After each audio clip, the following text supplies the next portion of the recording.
Yo, what's going on? What's going on? Welcome to another episode of Empire Jeff TV. I am your host, Empire Jeff, coming to you on a Saturday night, live from LA. It's Saturday night, rainy, disgusting night in LA on a Saturday night, man. But a beautiful night in regard to the Los Angeles Lakers getting a win in Madison Square Garden over the New York Knicks. Man, the Lakers have won back-to-back road games, man, after their road trip seemed to go off a cliff after those games in Houston and Atlanta after getting a good win in Golden State to start the trip and surprising the world and getting that win in Boston, getting a really gritty, defensive-minded win tonight in New York over the Knicks. And I just came over from I was watching my guys over at Lakers Fast Break, man, and Joe was lit, and I almost forgot I had a show, so I had to come over here at the time of it. Yo, Lamont, what's going on, man? Hey, man, you put up early in the show today, Lamont. Let me know if you want to come on, man. You ain't been up here yet, man. Let me know. But yeah, I damn near forgot I had a show, man, and kind of so if I ran a couple of minutes behind, I'm sorry. Just people drunk on YouTube seem to be like a guilty pleasure of mine, and it's hilarious. So I got you. I'm gonna drop the link for you right now, Lamont. I'm gonna drop the link just for Lamont only tonight, guys. I'm not having a panel. I just gotta get my guy up here, man. He been on every show but mine, man. I'm like, come on, Lamont, what's going on? What's going on, Lamont? Give me 1 second here. Shit was funny over there, but yeah, shout out to the Lakers, man, for getting that win tonight. Incredible road win for them. Definitely needed that win tonight. Like I said, they have a chance to salvage this road trip and come home 4-2 after the disaster start. But like I said, it might be the most Laker-ish ever if they make this great run here and then fall off a cliff right in Charlotte on Monday night, which would be the most Laker shit ever, as I mentioned. So give me 1 second. Let me get my guy Lamont up in here. See what's going on, Lamont, man. Thanks for pulling up, bro. Appreciate you, man. What's up, man? What's going on? So I thought you'd have like a 7-hour stream going right now or something, man. Man, I respect your grind, brother. That is man, the life of a coach. I know the commitment that comes with that, man. So that along with what you do over there, man. So salute to you for just, all your time you spend just to love of basketball, man. That's incredible, man. Hey, it's not even really work. I don't really look at it like it's work, man. It's just right? It's what you would kind of, once your playing days is over, this is what you would kind of hope for. Yeah. So, it is what it is. So I'm curious, man. I mean, if anyone's living under a rock, and maybe there's one or two people on this channel, like I said, who live under a rock and don't check out FYF Sports Debates, make sure to go over there and subscribe to the channel, man. It's an absolute monster powerhouse in these YouTube streets, man. Lamont has a very powerful debate platform over there, man. It's quite entertaining as well. Very, very entertaining. And make sure to go over there and check it out, man. It's I love watching it, man. It's like I said, grade A entertainment over there, knowledgeable and entertainment at the same time, which is what you want to look for when you surfing through YouTube, and a lot of things are the same. So things that stand out, jump off a page, FYF Sports Debates, definitely one of those. So let me ask you, let's get right to this, Lamont. Let me ask you here. After the Lakers after that Houston, well, let's start the beginning of the road trip. Let's start that win in Golden State, which I know Golden State is not having a great year, but it's Braun, it's Steph, it's Lakers, Golden State. It is national TV last Saturday night. It's definitely a game that both teams wanted to get. Goes to overtime, right? And you have Braun and AD playing heavy minutes, and then they got to go to Houston to play, right? And it's just they get obliterated. And then you figure, okay, that happened. Then they go to Atlanta, and it feels like the wheels just fell off. Now tell me, you did not. There's no way in hell you had them beating Boston, did you? I said I didn't have them beating Boston, but I said they're going to be competitive. I said because it's a lot of ego and stuff on the line, but it's hard to figure out this team, man, and it's hard to pinpoint what's going wrong. I mean, I think Lou Williams, and a lot of people didn't catch this, but Lou Williams on his show with Michelle Beto, he was like, I was in Texas. He said, I was in Houston and I was in Atlanta for both Laker games.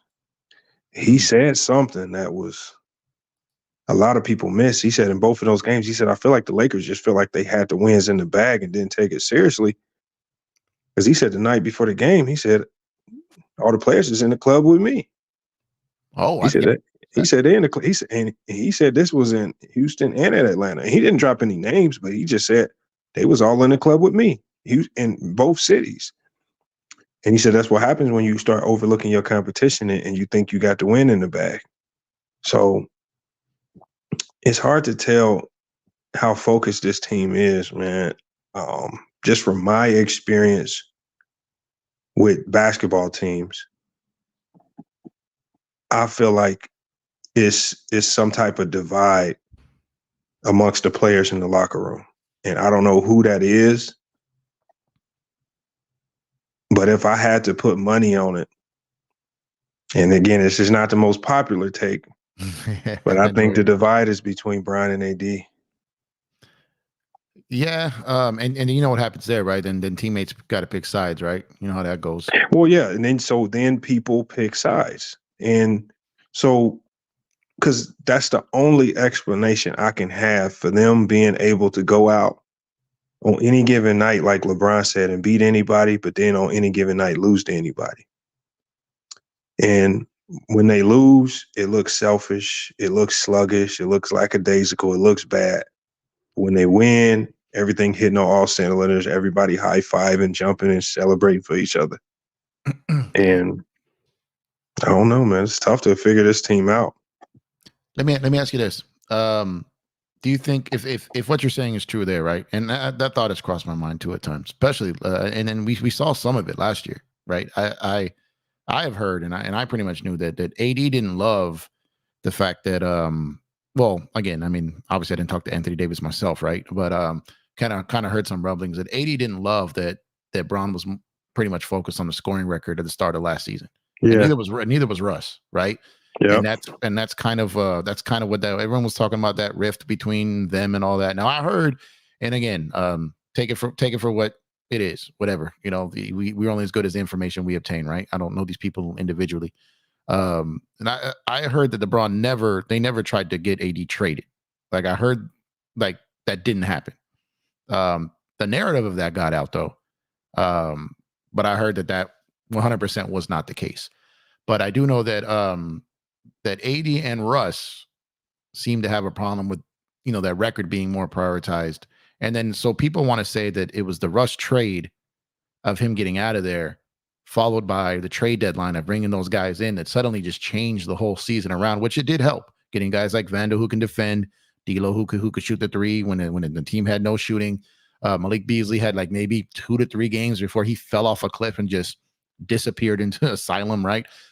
But I think the reality was, I think one of the biggest things along with those additions was LeBron started playing for something else other than that scoring all-time scoring title, right? And I think, to be honest, I think LeBron was thinking about like, I got to get this in the bag in case I suffer like a career-ending injury, right? So he's like, I've got to get this in the bag. So to him, it was just like, look, this is year 20 at the time. Like he saw what happened to Kobe when all those minutes, his Achilles, he already had that Solomon Hill injury. He's like, I'm one more, maybe, you know, major injury from, you know, being this close to this record and not getting it. Like, kind of like, you know, I mean, Karl Malone, like he ended up at second when he tore his knee, right? Yep. At the time. So part of me like thinks he was just like, look, I got to get this now. I have to get this because, and then once he stopped chasing that, and then Russ was gone and those guys came in, they started to thrive. But I think people, when they talk about how they turned it around last year, I think they leave that part of the narrative out. And I think it's a real thing. What do you think about that? I think it is too. I just think, like what you said, when it was obvious that Bron was chasing that scoring record, that was the focus in LA. And it seemed like there was less of a focus on how did they get back to winning basketball, because they were playing bad at the time, for the most part. So I just think, man, it's just I just don't get the right vibe from this locker room. When I hear guys talk in the post-game news conferences, I hear the sneak disses. I hear it. I hear the sneak disses towards the coach. I hear the sneak disses towards the players. And even when you listen to AD tonight in his post game, he was talking about, when I'm not scoring, I'm defending, I'm doing other things. I'm not, you know, Yep. And then it's just, I'm thinking one would just easily say, oh, he must be talking about D'Lo. But is he talking about D'Lo? That's the biggest, that's the scariest part. What if he's not talking about D'Lo? And if you watch the film, like I've watched the film, and a lot of people get mad at me when I watch the film because I do these film breakdowns. Yeah. And when I do the film breakdowns, I scratch my head because I'm hearing fans, and I'm hearing mostly fans. I'm hearing fans mostly blame D'Lo and Reaves for the defensive woes. Mm-hmm. But then when I do the film breakdown and I'm starting to slow things down and I'm really identifying where the mistakes are being made, I'm like, it's a lot of these mistakes being made by LeBron. It's a lot of the walking back on defense and the pouting and the giving up points or giving up lobs, not really. And when and there's been a lot of people, especially over the last couple of weeks, been getting mad at me saying, why are you blaming LeBron? And I'm like, this is not intentional. I'm just doing the film study trying to talk. Just an observation. Yeah, I'm just trying to say what's going wrong. And it's just like, I can't just ignore these things because it's so obvious. So I don't know what's going on there. I've been one of the few that believe that this is not resolvable with a trade. I don't think a trade fixes it. I think a trade is maybe a Band-Aid for some things, but those main problems are still going to be there. And, you know, I just don't see it. And that's why I predicted that I just don't see the Lakers in that front office making a major move this trade deadline, because this team is too questionable. You don't know what motivates them to play and what gets in the way of them playing. Just too hard, man. I don't know what makes them tick. And also, I don't think they have enough to make a major trade, to be honest. Like I don't think they have enough. So I've been one of the guys. A lot of people may push it back on me because they're like, why haven't they made the Murray trade yet? Like the Lakers don't decide that trade. Atlanta does. Atlanta holds all the cards. And you've been around this long enough, Lamont. I've been in co-sign or don't co-sign this. I've been saying this from the get-go. There's no way if Atlanta decides to do a deal with the Lakers, and I still have this as a capital I, capital F, a big if, right? If Landry Fields can sell this to their ownership, because it's not just him making the decision, right? If they do make this deal, it's on their terms.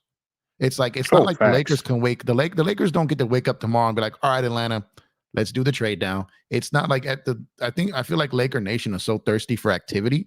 They're so thirsty for a transaction, but they got to be careful what you wish for here. Because as I look around the league, I don't see a trade that makes us that takes us from where we are now to a top tier contender. I don't see it.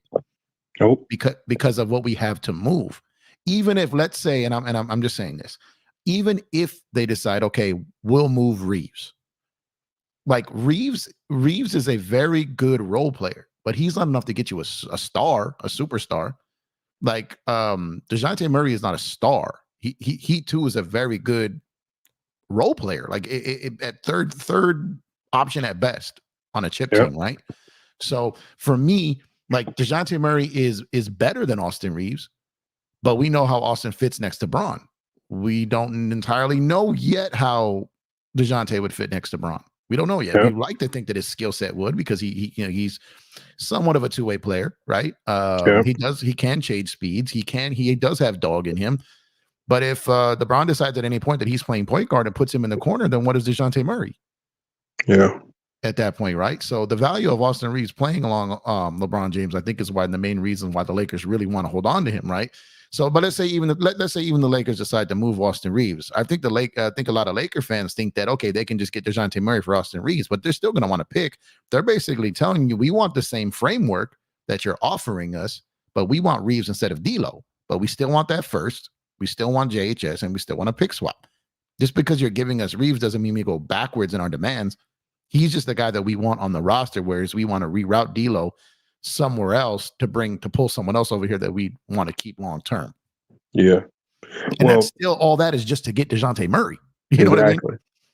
I was saying when I looked at I was looking at the offseason. The offseason, they prioritized re-signing Rui and Reaves. Mm-hmm. They not only re-signed them, they re-signed both of those guys to team-friendly deals. Yes. I believe if they felt in their heart of hearts that these weren't their guys and that they would potentially move them later on, then they would have done them like they did D'Lo, slightly overpay them so their contracts are a little bit fatter, so it's much easier to package them up and move them. The fact that they, without hesitation, gave both those guys team-friendly deals, it tells me these guys are going to be here for the long run. There's no value in trading your team-friendly contracts. There's no value in that. And especially because those are the type of guys you want to be able to have from when you go get another star player. Yeah, so you want to build. Yeah, you want those guys to be there when you go get them. And like I tell people all the time, sometimes it's harder. Sometimes it's easier to get the star than it is to get the supporting cast, because being able to work all those good players into that type of money. So that's why it was so. Let's go back to the Clippers before they got Kawhi and Paul George. That team was perfectly constructed to just add stars too. Yeah, you had really good role players. You had good defense. You had everything. You had everything. That's like buying a house that's furnished. You know what I mean? The person pulls up like, oh, I don't got to do nothing. I just plug in and we're ready to go here, right? So although, injuries, some mental weaknesses at times with that team, but I tell people all the time, getting the star, especially when you're the Lakers, really isn't really that hard. It's building around them and then finding guys who can play off those stars, and not only play off those stars, but play off those stars in LA while wearing the Lakers jersey and performing under the bright lights and being able to actually shoot when you're a shooter and not freeze up like every other shooter that's ever gotten here after they were labeled to be a good shooter, right? So it's hard to do that. So I agree with you on that. However, I think Austin Reaves, I believe they paid him the maximum of what they could actually have given him. Now Rui, but I still do agree with you. But I think that if a star player became available and they can make the money work, they would do it, because the Lakers go star hunting. But at the end of the day, those team-friendly deals, those are like those, and the Vando deal. The Vando was probably the most ridiculous one, because if you age that out over 5 years, because this year he's making about 4 or something, and then his extension, when it kicks in, he's averaging annually less than the full mid-level for Vando for 5 years. That's insane. So if you look at the money that you got Rui, the money you got Austin, and the money that you got Vando, then those might be some of the 3 best bargains you're going to find that you can add to a guy, and then come 2026 still have a slot for a max slot to pair with AD, or you blow it all up, move AD to get more assets in there. Like, they have options down the road. It's just, Laker fans, they're just naturally impatient. You know what I mean? They want everything that's like instant gratification. There's no waiting, So it's like where they're sitting here looking at this trade deadline and they're like, we need a trade now. We need a trade now. But I've always took the stance, and I get pushback a lot, because I always take the stance like, why make a trade just to make a trade? Like, how much longer are we going to continue to give away 2029, 2028, 2030, whatever the picks? I know we can't move 28 because we moved 27, but I'm just saying, like, how much longer are we going to continue to give away the next Laker era's assets to save this team? And it's still not going to be enough to get a championship, because the roster that we thought was put together that was going to be great just didn't fit. And there's just not enough to do it in this amount of time. Yeah, I was saying the same thing. Well, the one thing I said on my show the other day was, I said, I feel like Laker fans, a lot of them just want something new to cheer for, because what they're cheering for now isn't what they thought it would be. Yeah. And, I just think the Lakers, I think Rob Pelinka, a lot of people wouldn't. I think starting with the Russ trade, he's doing a hell of a job as far as repairing what the Russ trade did. The Russ trade really set him back a ton. Yeah. He's trying to repair some things, and I just did not see him undoing all of that to go chase a fringe star caliber player who has not even proven on their own teams they can move the needle. Yeah. So that's the issue right there. But the Lakers are in that weird spot, Lamont. They're in a weird spot where LeBron is still a cash cow. He's still box office. Like they're still riding that wave, right? So they're like, okay, we're gonna keep riding this, but at some point, like we probably can't contend like this anymore. Mm-hmm. So it's like now it's awkward, right?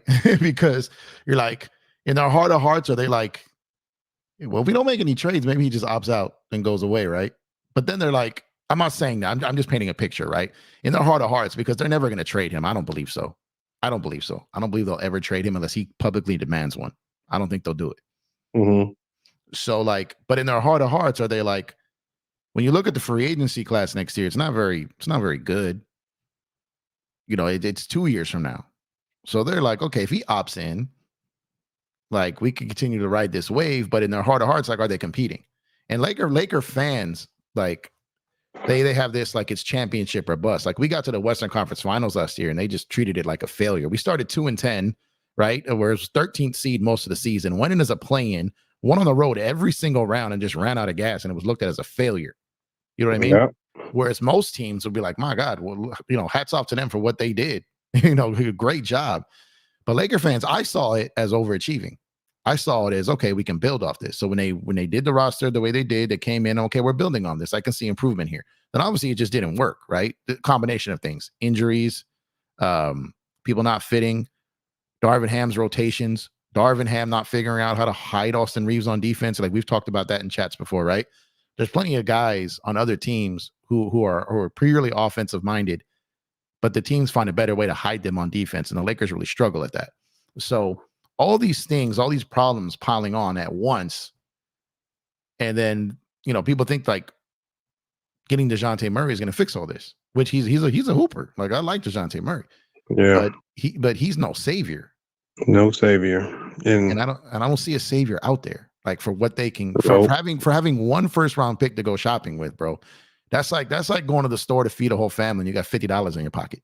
Man, that's I've been telling people that from the jump. I was like, the new CBA is about to kick in, and you sitting here telling me that they about to go all in for a fringe guy. Like I just don't see it. But you know, I'm one of the few that believe, as constructed, if they are able to resolve these internal rifts, they can be a top 4 team in the West. I believe their like solution is internal. talent wise or record wise. I don't know if I they can catch believe, 4. well, record wise, they're not going to be a top 4 team. Yeah, okay. But I think they can turn their season around with this roster. And obviously the emphasis needs to be on getting healthy. They're never going to turn it around when guys keep dropping like flies. Vando's out now, probably till close to the playoff times. Cam is out, but he might be out the whole season. Yeah, and then Vincent obviously is out. So they've had some misfortune there, and they may have to look to the buyout market to try to fill some of those holes. I think they need to find a vet. If they can get a veteran presence, a veteran voice in that locker room, I think that can start to process of fixing some of the internal rifts. But I just don't see. I still see a really good team. That just needs a few tweaks here or there. And they'll be fine. But it would have to start with like, and you know, it's hard but all their changes start and end with LeBron, and just not a lot of people don't want to admit that. Until you get him to stop the shenanigans and hanging his head and the bad body language and just get back to just playing basketball, just live with the results and the ref whistle, just get back to hooping and playing for each other, it's going to be hard. It's going to be hard for them to win. Now, there was you were in my chat, I think last night or the night before. Maybe it was last night. And you said, you brought up, and I want you to touch on this because I want you to elaborate further than the chat. Excuse me. You had said that you feel that it's the role players that don't trust the stars on this team. Yeah. So talk a little bit more about that, what you're seeing. So when I saw, so did you see how engaged that team was when they were playing Boston? Yep. How I'm real big on a team being connected. Right. They got up against Boston. Boston makes a run. They stay connected. They just go on another run. Boston makes another run. They stay connected. When I watch how Reaves and D'Lo were playing off each other, when I saw how D'Lo was still propping up Christian Woods, even though he was missing shots. Yeah. All the role players to me seem connected. I think the role players are looking to Bron and AD, and the sometimey defense from Bron, and sometimes they're very stagnant offense when they just start spamming that high ball screen. I think they're the ones that don't trust those two. And I pay attention to a lot of silly stuff that probably people don't watch. Me too. I've seen some of these interactions with Cam Reddish and his reactions to LeBron saying something to him, and I'm looking like, okay, maybe it wasn't nothing, but a lot of stuff is starting to add up. And then when they are able to play like that, when Bron and AD are sitting on the bench, that's a big indictment. That's a humongous indictment, They sent a message. They definitely sent a message. They sent a message saying, well, look, we here. They basically sent a message saying we good enough. All the rumors getting sprinkled out in the media that we not good enough, we good enough. They went out and beat Boston in Boston. Can you guys be better? And I think that's it right there. That's it right there. It's just not a lot of fingers making those works. Well, I feel like AD's kind of sneakily trying to hold Bron accountable. Yeah. Okay. I was going to touch on that next. I don't know if he's really just called it out straight out. I don't think anybody in that organization will just call it out publicly. No, but I think he's trying to, or they maybe in private. But there was a couple of games. I don't remember the exact game. Maybe it was a Golden State game. I want to say it was. I don't know if you caught this. So you say if you pay attention to this, you're probably going to know what I'm talking about. I can't recall the exact game, but I want to say Golden State. Okay. It was during a timeout. LeBron and AD were on the bench. Bron was sitting to the left of from the camera angle to the left of AD. AD was on the right. And they were getting into, it was a conversation, and Bron started getting really, really, I don't know if I want to say aggressive, but a little bit more assertive.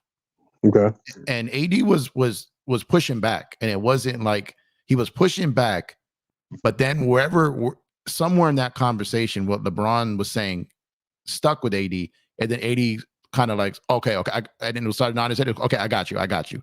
But they were like, it wasn't like a, it was like a parent basically telling the kid, like, just shut up and listen to me. You know what I mean?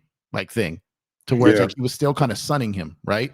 And then AD was like, and then he kind of gave in. But there was resistance there. I don't know if you saw this, but it was during a timeout, and I want to say it was the Warriors game. And and he was just like, and he was like, okay, I got you. There was resistance though, and LeBron, the more resistance AD was giving, the more kind of animated LeBron started to get.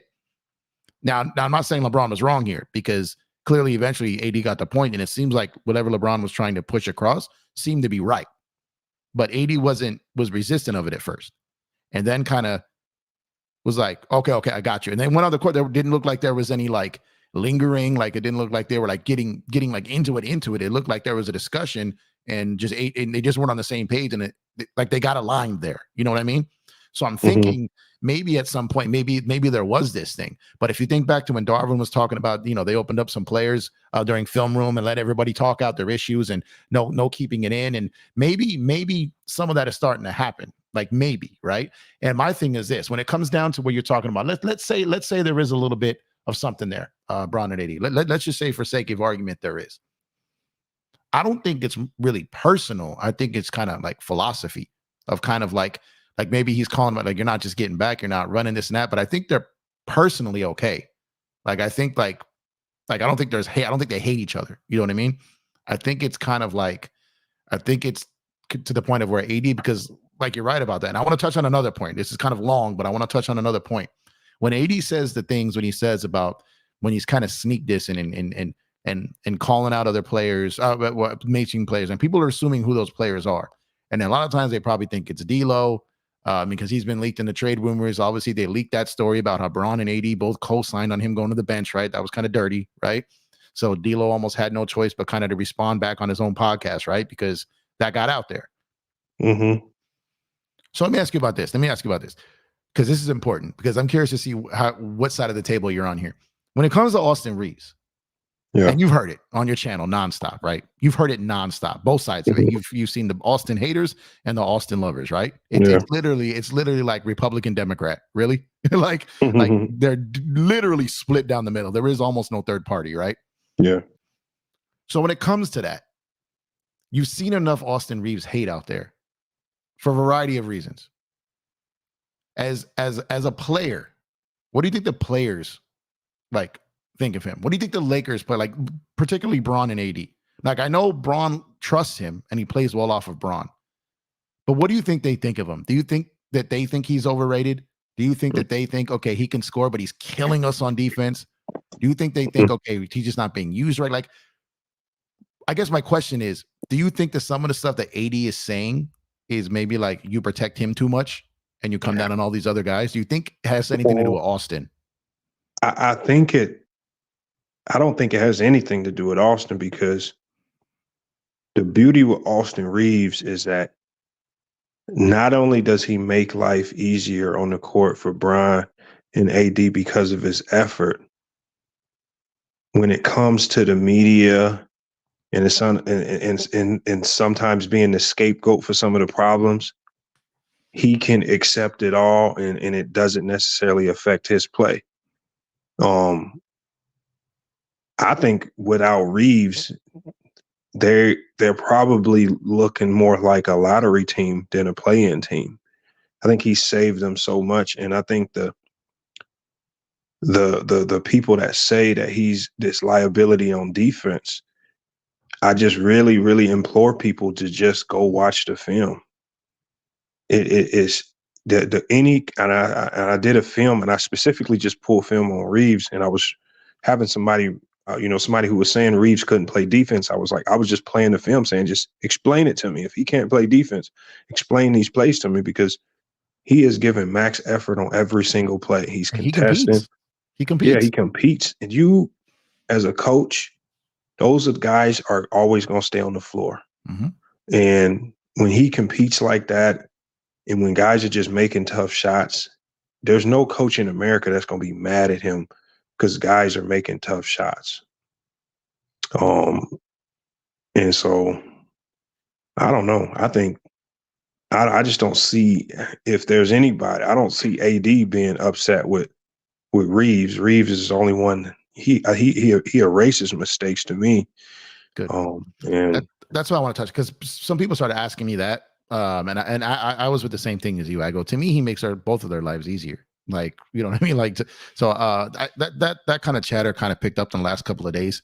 So I wanted to, because I've answered that, and I wanted to pose the question to you to see, because I feel like also it's always good, because like I said, I feel people are always on one side or the other with Reaves. It's always kind of extreme either way. I'm one of the ones that can sit here. I can hold him accountable when he does something that's not great. Like, I felt like that Austin was struggling offensively to start the season because he was gassed from FIBA.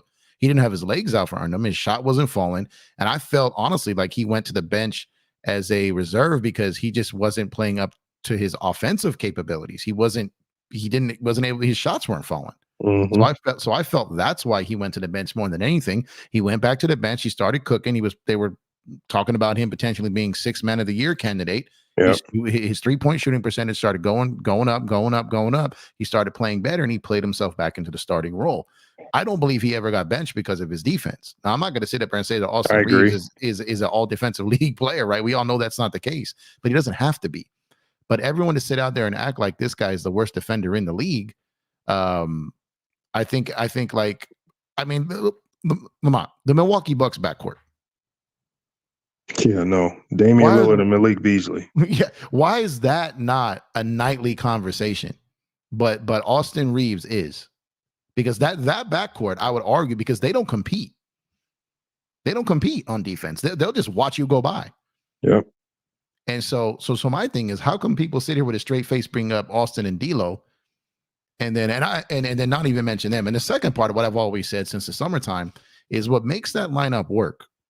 When you've got a D'Lo and you got an Austin, what makes that lineup work is you have to have a healthy Vando in the lineup, because he helps erase a lot of those things. Because even if Austin competes, he can still get burned, right?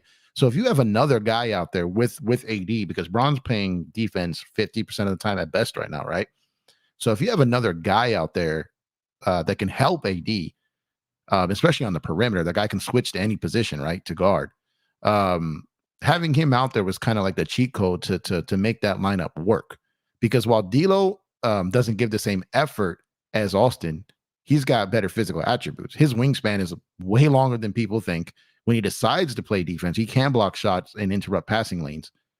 But Austin gives more effort than D'Lo. But the problem with Austin is, and I've talked about this numerous times on my show, explain to people. So you've seen the Lakers when they go to zone, right? Yeah. And they just never can play it right. And the majority of it is with Austin, he competes and he's out there. He's a smart guy, so he's trying to think. Sometimes he's overthinking.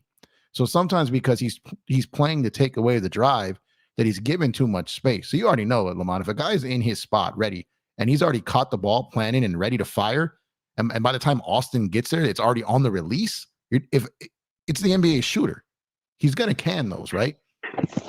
So his ability where he struggles, I feel, is he's trying to take away the drive, giving too much space, and doesn't have enough athletic ability or reach to bother the shot by the time he gets back. Now we saw something tonight. Did you watch the game tonight? Yeah, I watched him. Did you see when he was doing the Shane Battier out there on the perimeter? We had the hand in the dude's face. Mm-hmm. And even on that one, I know they showed the highlight, but did you watch the highlight? The hand got there late. Now it maybe affected the guy's follow through, maybe something towards the end of his shot. But I feel like Austin just isn't getting there in time. So it's because he's trying to take away the drive and he just doesn't have the athleticism to get back. Like someone like D'Lo could if he had AR's drive, like if he competed like Austin did on defense. So kind of break down the difference between the two when it comes to having them both on the floor defensively. So the thing about the defense is, like when they run zone, the first thing that pops out to me, because this might be the first year with my team that I coached that we've started to run some matchup zone. They play zone like they don't practice it. It's like they draw it up in the huddle and say, we're going to get into a zone. That's how their zone looks.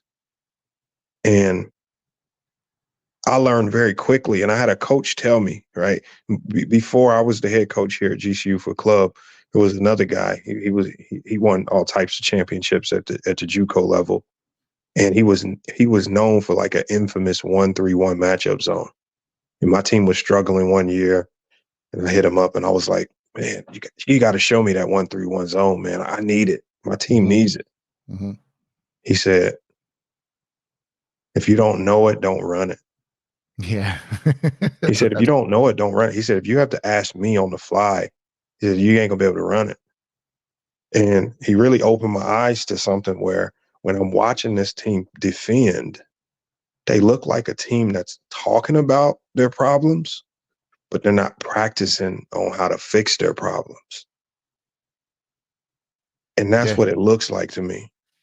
So, I mean, they can talk about I promise you, they watch a ton of film. Yeah. They know exactly what the problems are.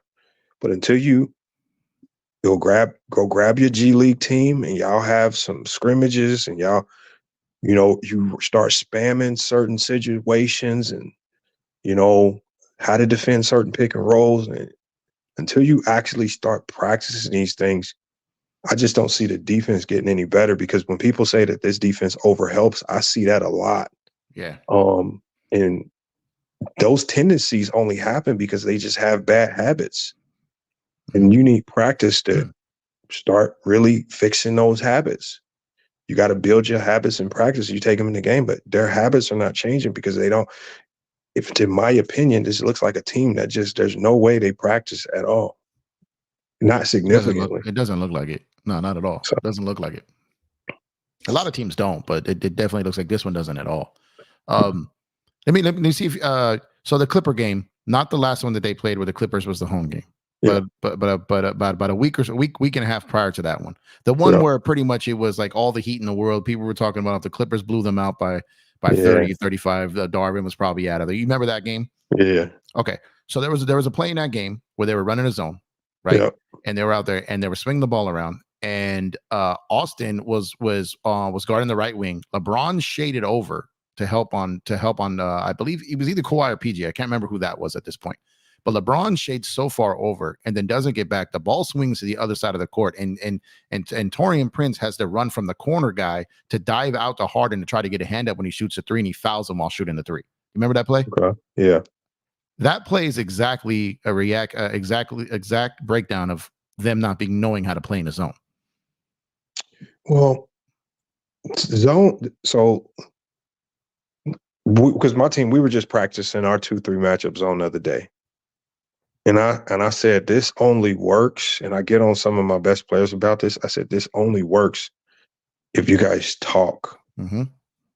Somebody has to be the voice of this zone. When guys are out of position, shaded too far one way or the other, there needs to be a voice saying,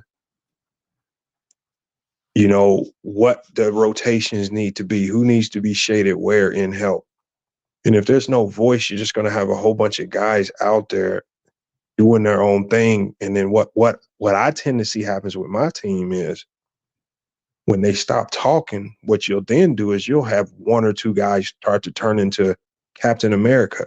They're trying to run and go do everybody's job as opposed to just trying to communicate, telling everybody what their role is, voicing it while we're live in play, as opposed to communicating. They're just trying to do everybody's job. And then that's when you see certain guys scrambling all over the court, running wild.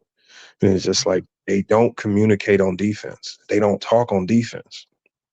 Another indication that this team or teammates, some of them don't like each other. Or they're not connected in a certain way. So. And I talk about connect because I love that word. Bob Myers said that on he used the phrase I spoke on a previous video. He was saying you can tell when a team is connected. He said really, really good teams rarely lose. He corrected himself. He goes, really good teams rarely lose 2 games in a row or get blown out 2 games in a row, right? He goes, because a team that's connected, they find a way, they fight for each other, they get back into games. And in this league, you can be down 20 and be back to 6 in a matter of minutes, right? He goes, so a team that is connected, because if you look at this team, they're connected. And he goes, they're going to come back in this game. I can tell you this right now. And then they didn't win the game, but he's absolutely right. They got it within. They made it competitive. And he goes, this is what I'm talking about. He goes, a team that's not connected, they're going to start blaming each other. They're going to pound on the bench, and they're just going to let the game get away. And he goes, what happens is the other team is like a shark in the water. They smell blood. They know that, and they just know if we just step on the gas a little more, they're done for the rest of the game. That's it. Because even if they do go on a little run, we've got enough. When we hit our second win, then they're going to be toast, right? So that word connected is very important, and it's a term I always use too. And so when Bob said it, I was like, that's it right there. You know what I mean? Because and then you said it again right here. It's a term that means something, because when a team is connected, it's the chemistry, it's the synergy, it's the trust, it's all that in one. It's everyone got the same goal, fighting for each other. No real agendas there, right? Just get this job done. And I don't see that a lot with this Laker team, but we definitely saw that in Boston. And you know this too. How many times? So when you're coaching a lot and you go out there and word comes out that the best player on the other team is out, and you hear your team talking about it, and that probably has you more worried than anything. Because now that team's going to be, they've got a built-in excuse over there. They're going to be playing free, and your team may not be taking them as serious. So especially if they're talking about it. And now you got to try to get them focused to prepare for this team like that guy's playing. Because don't let these dudes catch us slipping, right? So, well, I think it's reverse. Really? I'm telling you right now, man. When your team finds out that the best players ain't playing, not players, but player, like one. I mean, I'm telling you, like. I've been on both sides of that. So I'm like, on this Christmas, right? In Christmas, right? We had an invitational. We were invited to this invitational. We were playing 2 teams that just based on the level of recruits that they have, this was 2 of the best D2 schools in the state of Arizona.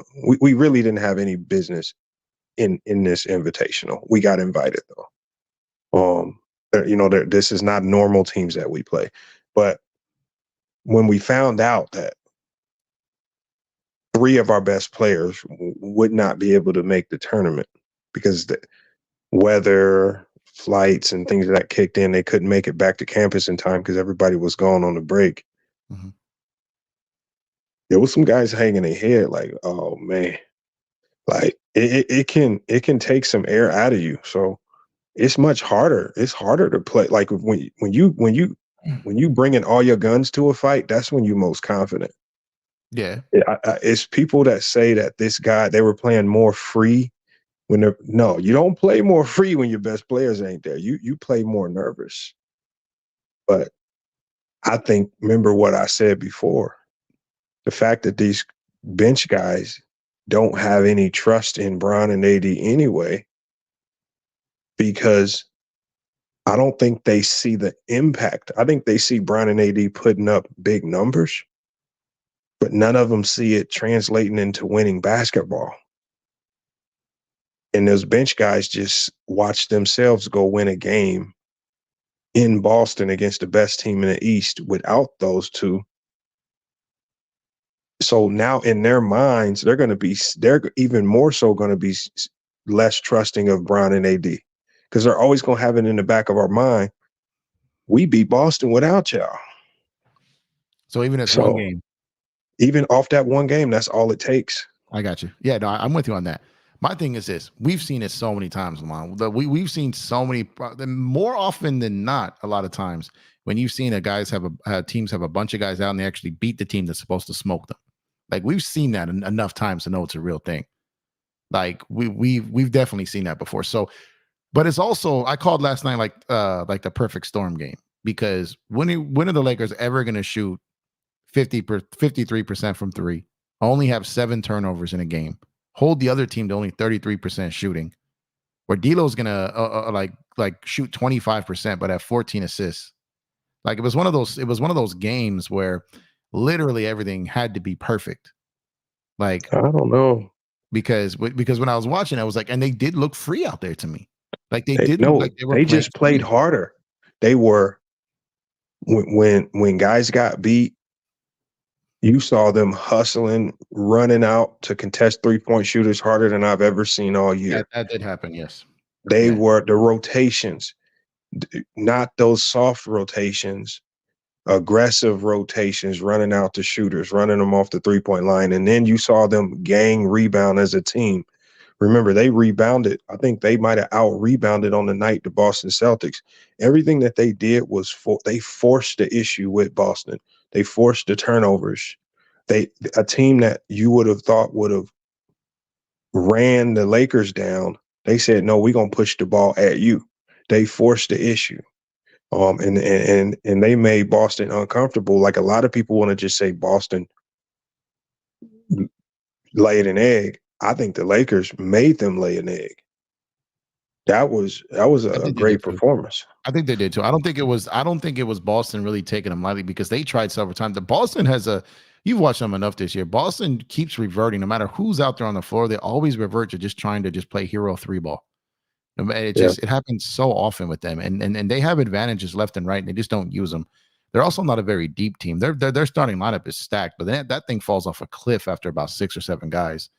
And so if they're out there and like Jaylen Brown, like I felt like barely saw Jaylen Brown do anything. I think he had 8 points. Yeah, 8 points. Horford had like 6. I think he just hit 2 threes. That's it. Like if not for Hauser really hitting some threes there. Oh my God, incredible threes at that. Yeah. Just and if not for those second chance threes that they got, I mean, they probably would have lost by 25. Like the game was actually further apart than the final score indicated. So it was when you have games like that, guys just came out and you could see it from the jump. But the way Austin was just shooting in that game, like that was like an out of body experience. Now, Austin is capable of scoring 30 points in a basketball game. That's a fact. He's proven it. He's done it before. But to have a night like that was like what? That's like a career performance to date. That's probably. Let me ask you a question. What happened to all of that trying to target? Remember, Boston's one of the best ISO teams in the league. Yeah. What happened to trying to target Austin Reaves yesterday? They or didn't. against the Celtics. Yep. See, all that talk about Reaves being a bad defender, all that talk about targeting him in the one-on-one. If there was any team that was going to target him, it would have been Jaylen Brown and Jason Tatum. I recall him getting a hell of a stop against Tatum at the end of that game, He did. holding his ground. See, that game threw a lot of the narratives in the garbage can because they couldn't say, oh, it was because of AD or because of Bron. They tried to pick on Reaves. Reaves actually played good defense. It just looks better when the team behind him, when they actually playing for him. So when they do maybe get a step on him going baseline, that guy's rotated in the help Yeah. already. Yep. Guys are getting into passing lanes and guys are playing for each other. So it looks much better. So when they allow Reaves, whenever you see games where Reaves is getting cooked one-on-one, I never blame the guy getting cooked one-on-one. I'm looking around to the others. But Yep. Because plenty of teams have guys like that. The dudes want to search out, and they just can't get it done as much. So that's a fact. But Vando, so you look at what Austin was doing offensively yesterday in that first half. Not yesterday against Boston. yeah, But in the flip side, you saw what someone like Vando dominated that game with his activity. I call him the disruptor. Like, he just takes you out of what you want to do.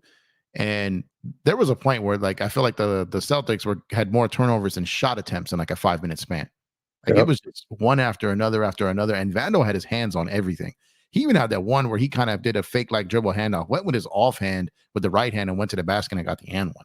And so I want to ask you this, because there's also another narrative out here, and I'm curious to get your thought on this. Mm-hmm. When people say that Vando was unplayable in the playoffs because he's a liability on offense, what's your take on that?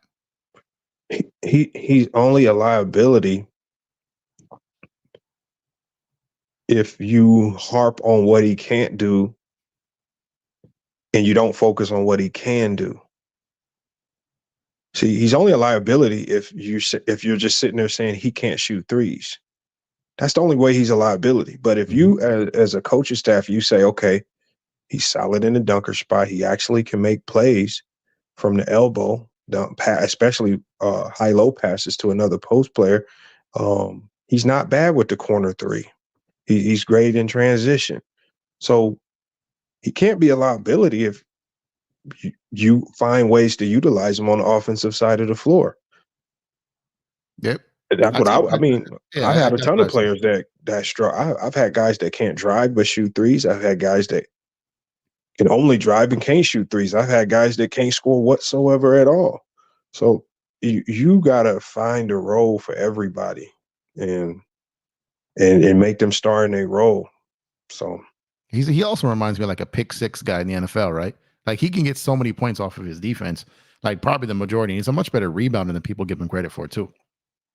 So I think he's a good rebounder. He averages like 8 rebounds a game, 2 of them offensively, right? So it's like he's a good rebounder, but with him, it's just you have to, like I said, it comes down to coaching and it comes down to the other players using him right. Because like I said, in the dunker spot, slashing, getting points off turnovers, and what really sucks is he was coming off of injury. He was playing on a minutes restriction, and you can tell when a player is getting his conditioning and his timing back. You could just see it, right? And his confidence, which is also key, right? Which usually comes when those other things come first, right?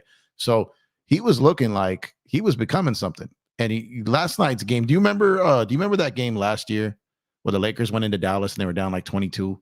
Yeah, they came back. And Vando was just had a masterful performance in that game. Mm-hmm. And that Boston game, that first half in Boston was like a carbon copy of that. And it just sucks that he got hurt because I want to get to tonight's game in a minute, but it sucks that he got hurt because that's exactly what this team, that's what helped made that team defensively special last year, was when he, same thing, hit his stride, got comfortable, and was able to play D'Lo and Reaves out there at the same time. We from the trade deadline through the first round or two of the playoffs, the Lakers were the top defensive team in the league with that lineup.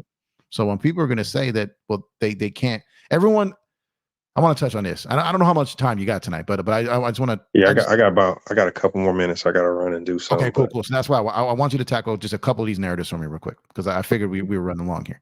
And thank you for popping up. I didn't intend to not a problem. give you this. No, you know what I mean. So talk to me about the Denver series narrative, because it feels like no one wants to give the Lakers any credit because they got swept by Denver last year. And they say you can't play Vando because he played in a series we got swept. You had to bench him. D'Lo has to go because you can't count him in the playoffs because of what happened in Denver. They got swept. Austin Reaves can't defend. They got swept, even though Austin offensively had a solid series, right? So my thing is what's your narrative on that Denver series? They just sometimes you just hit a wall. You hit a brick wall. I mean, so the odds were stacked against them because they walked into that series with LeBron and AD were both dealing with injuries. They weren't 100%. Mm-hmm. You have to then figure out, how do we address the Denver Nuggets? Do we change our starting lineup to try to match their size, or do we roll with the guys that we've been rolling with and make them capitulate to us? So I think the fans just hit the low hanging fruit. They should have played this guy and played this guy to match the size. That's not always ultimately the answer. Yeah. You don't. That ain't how you don't. What you the goal is to try to make them play to what you do. But ultimately, it's just what Denver offered. It was just a tad bit more elite than what the Lakers had. Like you said, they made a hell of a run. They just ran into a better team. Fans want to blame somebody. Yeah. Fans just want to blame somebody. There's really nobody to blame. I mean, if you want to say D'Lo played bad, okay, fine. D'Lo played bad, but you can play bad and still win a series. Like there were players on the Denver Nuggets that played bad. They still won the series. So that's not even it. It's just they hit a brick wall. Just fans just want to blame somebody so bad. They want to say trade somebody so bad that they just don't understand that sometimes the better team just wins. It's not because somebody just played bad. Yep. Yep, that's it. So, all right, cool. Well, I didn't intend to keep it this long, so I good, man. Good. I appreciate you pulling up. You're welcome here anytime. You know what it is, man. And for those who don't know, like I said, all this wisdom you're hearing here tonight. My man Lamont here from FYF Sports Debate. Make sure to go over there, check him out. Like I said, highly entertaining. And yes, like I said, appreciate you, brother, for pulling up. Long time coming, man. You know, so I'm gonna be listening now. You know, I'll be checking in every night, man. You got one of the better shows I'll be listening to, man. So hey, I appreciate that, Max. I know you're picking, so I greatly appreciate that, brother. Thank you for that. All right, man. I'm gonna catch you on the next one, man. All right, man. Have a good night, man. Yes, sir. All right. That's Lamont from FYF Sports Debates, ladies and gentlemen. So that was a little bit of a treat there. You know what I mean? I didn't know we were gonna have that tonight. So definitely, I didn't have anything prepared. We kind of just went off the top there. So they definitely appreciate Lamont for pulling up here for his support. Most importantly, for his time. And thank you to him for that, man. Make sure y'all go over to FYF Sports Debates. So I'm curious to see what you guys think about that. Do you guys agree with some of the things we talked about? Do you have any pushback on anything? Let's talk about it. I got some time tonight. So let's talk about it. We're going to talk about the game. Like I said, that was improv that happened. You know, he's a legend in these YouTube streets. You know, when they pull up, you know, when talent comes to you, you make time, right? You know what I'm saying? So definitely shout out to Lamont for pulling up. I really enjoyed that. I love talking to smart basketball people because even as long as I've been talking basketball or involved in basketball or just my whole life of basketball, really, like I still find myself learning something every day when I talk to some of these just incredible basketball minds. So that's one of the best things about coming on YouTube is when you find the ones that know their stuff. There's a lot of distractions on YouTube and a lot of guys who can really kind of get you to unlearn the game. You know what I mean? So when you get guys who you can still learn from, even as long as I've been talking basketball, it's a true blessing. So shout out to Lamont and shout out to all the guys who take time to talk this beautiful game of basketball that we love so much. So Eric said the rift between AD and Braun is real. So yeah, so that's something that has been kind of dating back to last year, right? And that is something that, like I said, Lamont brought that up. So I'm curious to see what you guys think about that because there's a lot of Laker fans who, you know, especially those who went through the Kobe Shaq era. That's kind of like PTSD, right? And they don't want to really face it. And like Lamont said, people, I feel like they have to blame someone at times, right? And there's guys who pick sides. You could have LeBron, and I'm not saying this in a way. I don't have a problem with LeBron fans. I don't. You know what I mean? But you got the guys who rock for their guy, not really the team. You get what I'm saying? That's just how they approach the game. I'm not here to kind of pick them apart for that. I'm just saying that's just a real thing. You have people who are team first, you have people who are player first, right? And you have people who are player first. That player went to that team, that player is either retired or moved on, and then they became a fan of that team because of that player. So there's levels to this, right? There's layers to it. So you have, let's say the LeBron fans. You have LeBron fans who really don't want to blame him, like they do it sometimes, like they'll do it lightly just to make it appear like they like they can be critical of him, right? But it's always like something small or something that's not a real big deal. You know what I mean? But then when it's stuff that's like okay, he messed up there. He shouldn't have done that. And they just like will die on that hill. They'll take it to their grave. They will fight that battle because they know it's bad, right? So those type of guys, you can't change their minds on it. It just is what it is. And they've got to blame everyone else. So and then you got like the actual team fan, the Laker fan, the people who've been Laker fans their entire life. Some before Shaq and Kobe even got here. Some when Kobe was here. Some even when LeBron got here, because like I said, they became Laker fans because LeBron was here, and now they've become actual Laker fans. So when you're breaking down and talking basketball with these different people, you can kind of tell rather quickly their agenda and where they're hurting, where they're going to hurt the conversation to. So for me, it's always been about I'm a Laker fan.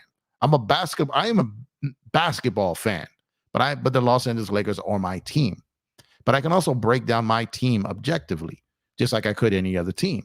So when I say and I sit here and talk about this team, like I don't know if this trade is a game changer, like this and that. That's why kind of along the lines I'm like, this team was broken, but it's internal. It's not really anything to do with the talent. I've often said I think there's talent here. The problem is the pieces just aren't fitting. Go back to when Pat Bev was traded last season, and this is when the trade was raw. Like his emotions were raw before he went into troll mode. His emotions were raw, and he said, like, appreciate my time there. It was a vibe. Shout out Rob. Finish the job, go win. Right? He was still like rocking with the Lakers. He had just got traded, and he said like immediately it's something other than basketball. It wasn't basketball. Basketball is fine. It wasn't basketball. So he was already like hinting at that. You know what I mean? And this is, like I said, before he went into his trolling mode, because you can tell when Pat is in troll mode and when Pat is actually being genuine. You know what I mean? It's a switch he turns on and off. But when you catch him out of character, like when he just kind of steps out of that character for a minute and just kind of his true self versus just shining for the camera. Like, well, I always called him Sideshow Pat, because every national TV game he was out there doing something different than he did when it was just a regular Tuesday night when the Clippers were playing like a random team in random Tuesday night in January versus a TNT game against the Lakers or the whatever team, the Warriors, whatever it is. Sideshow Pat was always different when the cameras and the lights were at their brightest, right? So this was in his element. Like this wasn't in his element. This was like right when the emotions were raw, and he was kind of being real about it. So he touched on this back then too. So and like my man Tyrone said, it says it's Hollywood. But again, sorry I didn't get to a lot of the chats in the beginning, guys. But when Lamont pulled up, like we just went full interview mode. You know what I mean? So had to lock in on that. So definitely appreciate you guys sticking around and allowing me the time to do that interview there and talk with Lamont and not really get to all the chats. So I apologize. So I'm not gonna go back and catch up all of them. I'm gonna kind of answer some of the ones we're talking to here, but definitely appreciate you guys for pulling up. If you have not done so already, please drop a like on the video. If you have not done so already, subscribe to the channel. Like I said, the channel it's growing, man. Shout out to everyone who pulled up the playback.tv /Empire Jeff TV tonight to watch me and my guy Chris call the game tonight. So shout out to you guys. 75 people in the building right now, 43 likes. So drop some more likes on the video. Like I said, it definitely helps us get in front of other people, helps the channel grow, which is what we're here to do. So appreciate you guys here. So let's see. Let's see what we got here. Omari's, what's going on, man? He said they'll be fine, but there's a real disconnect. Yes, I think that's just what it is. And Dan is also, shout out to my brother Dan, the Laker fan. He's always said like there's like a stench in that locker room, a stench of losing. Something has to break that up. But if it's Braun and AD, those guys aren't going anywhere, right? So maybe is it the case that you have to move some of them? So get some people in there who haven't been exposed to that from the start of the season. I meant to ask Lamont this, being that there's no Vando out there now, how do you replace him? Right? How do you replace him out there? Because is that something, do you make a play for Dorian Finney-Smith to kind of fill that Vando role. Because like my guys that We Talk Mavs said that it's like adding another Vando if you get him, except he can just shoot the three better. Right now, I don't think he doesn't do everything that Vando does. Right. But Vando doesn't do everything that he does either. But he is a really solid defender and he can shoot the three. But if these dudes are out there asking for 2 first-round picks for him, obviously, one, that's ridiculous. 2, the Lakers don't have it if they're serious. And the other part is it being, what do you guys think? I saw this making the rounds today. And I'm not going to say which way I'm leaning on this, but I just again, when I really try to filter what I see on social media. Like when I go to my Twitter account, I go to like my lists and I just look at the people that I want to see opinions from. And I really do drown out a lot of the noise because I don't want to poison my brain. But then I give myself like 10, 15 minutes to just go look at what I call the adult daycare, which is Twitter, and just go and just look at some of the craziness that is out there. And when I opened the blinds to look outside in the craziness, I saw Kuzma's name. I saw Kyle Kuzma name popping up everywhere. And if we were able to get Kyle Kuzma for a first round pick, and filler probably like Gabe and Washington would take on his contract and something else obviously, but I can put together like a framework of it. That's no problem. But would you guys be okay? Like if it's a first round pick for Dorian Finney-Smith, a first round pick for Bruce Brown, a first round pick for Kyle Kuzma, forget DeJounte Murray, remove him from the equation. I'm still not sold the Lakers have enough to get him, so remove him. Would you be willing to give up a first round pick to bring back Kyle Kuzma? I'm just curious to see where you guys are at with this. We got Amari said Bruce Brown trade for this dude. So that's definitely the guy I want right there. Gabe, Prince, Hood in the first for Kyle. So for like the framework I can get to, like I said, the framework wouldn't be crazy. Framework wouldn't be crazy. Framework, excuse me, wouldn't be crazy. The most valuable part of that trade would be the first round pick. And that's what I'm curious to see. Are you guys, I'm a guy that never wanted Kuzma to go, but I understood like it was kind of running its course. Like I understood the timing, not for Russ, but I mean, if we were going to do that Buddy Hield, whatever trade was, whether it was whatever was out there at the time. Right. But my thing is, I just want to get the pulse of the chat. Do you guys feel that he's worth a first round pick? Not to Washington, Eric. 2 seconds would not equal a first to Washington. Washington would want a first. I feel that 2 seconds would equal a first for like Toronto, because like I said, Bruce Brown, 22 mil club option. They're probably not picking up. Whereas Kuzma signed long term, front loaded. Like it's apples and oranges. You know what I mean? It's a little different. So Toronto, 2 seconds, a first, yes. Washington, I think it's a hard line at a first. I don't think they're coming off that. Die Hard Lakers fans only said his contract is not suitable for what we're trying to do. Okay, that's what I'm saying. I'm just trying to get the pulse here. Dante says doing no framework. I do it though. Okay, so just the player itself. So I guess I'm just saying his fit on this team. That's what I'm trying to get at. Go get defenders. Okay, gotcha. This kid Jay. Appreciate you for pulling up here. Appreciate all y'all for pulling up, man. What is going on with my streamer? What just happened here? Okay, Kuzma contract is horrible. Just keep in mind the contract portion of it.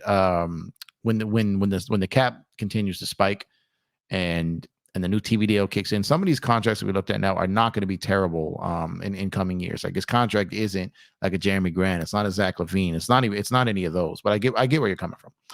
Dude making 25 million. He says, hell no. Rather keep Rui. Rui probably won't even be in the deal for that one. Lakers not trading Flow to Raptors. What are you talking about, Flow? Kuz contract will set us back. Okay. I'm just trying to get the pulse here. D'Lo first for O'Neal and DFS. Because like I said, I saw this when I decided to actually look at the world of Twitter and not kind of like funnel in just the information I wanted to see. I saw a lot of that out there today. So that's when I'm just trying to get the Caruso, Grant, Brown. Caruso, I'm definitely with Brown. I'm with Jeremy Grant. That's more money than Kuzma there. So Kuzma, yeah, Kuzma can defend better than people think, especially if he's on a team that's playing for something and playing alongside like AD. When you see these guys on bad teams, that's why I never look at defensive ratings, because it's just not, the eye test is so much more important when you're looking at defense versus defensive ratings. We need Rui to guard Aaron Gordon. Well, I'd be more worried about guarding Joker and Murray before I'd be worried about Gordon. Versus D'Lo. I go Kuzma since contract amounts are going to be bigger down the road. That's what I just said. Yeah. So with the cap smoothing, they need Caruso bad. Him, Reaves together works perfect. Yeah, right. So just the the double. Yeah, I get what you mean. I just don't know what Caruso's availability is and if the Lakers have enough to get him if there is a bidding war for him, which I think there would be. So again, when it comes down to it, like I said, the Lakers aren't in the driver's seat or any of these. They're going to have to do business with teams that missed out and teams who didn't get the offers they wanted. And the deal that they were hoping for fell through. And, that's when the Lakers are probably going to have to do it. And it's more likely going to be closer to the deadline when other teams have used their assets already. And that's pretty much like what it boils down to with them. They need Caruso bad. Okay, I just read that one. Stupid Jeffrey. I apologize. We need to get some point of attack defenders and legit two-way. Yeah, I definitely been saying that all season. Kuzma's IQ is very low, though. You think Kuzma has a low IQ? I think playing on Washington has kind of changed people's kind of opinion of his IQ. I think there were times he played real smart basketball when he was here. That's just me though. Zach Dunn, Bulls give in. Yeah, that's what I'm saying. So this is why I didn't want Zach LaVine. One, his contract. Two, his health. Nothing personal against Zach LaVine. He's not a guy who I dislike. I think the dude's a hooper. You know what I mean? I mean, just his shot release, man, his athleticism, his ability to shoot the three, but he just screams like good player on bad team guy to me. You know what I mean? And it's just injuries just don't make it. And 4.5 more years of that deal. It's just really, really rough, man. You really want to send LeBron to Detroit, Admiral? That's crazy.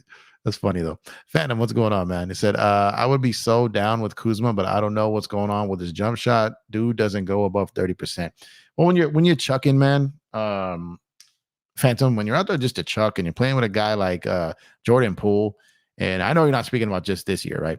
But you're playing out there with a guy like Jordan Poole, and when you get the ball, you just gotta chuck it because you don't know when you're getting it back, and you're not playing for nothing but personal stats, like I said. But again, on a team where you've got other guys in balance, and like I said, I really think he had some good years here. So when you think back to the first year LeBron signed here, the summer of 2018, the 2018-2019 season. Kyle Kuzma was our best player, second best player that year. He fit better with LeBron than Ingram did, than any of those guys did. He fit better. And he was our second best player that year. And then AD came in the next year, and then Kuzma obviously further down the food chain, out of his role a little bit more.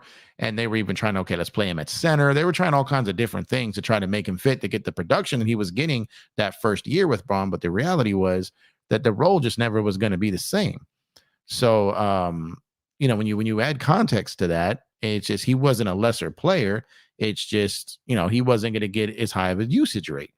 So then you start pressing, then you're starting, then off the bench, and his role was redefined so many different times. Like I said, they even tried to really have him play center. That was disastrous. So Kuzma, I think he did a great job here, especially with all the things that were thrown at him just to try to get him to kind of realign him, right? To where they can give him the minutes, but with AD and Braun. So, but again, that first year that Braun was here, he was our second best player. Like he fit very well with LeBron out the gate. I'll give Shy a first for Caruso. See, I wouldn't do an unprotected first for Caruso. I wouldn't.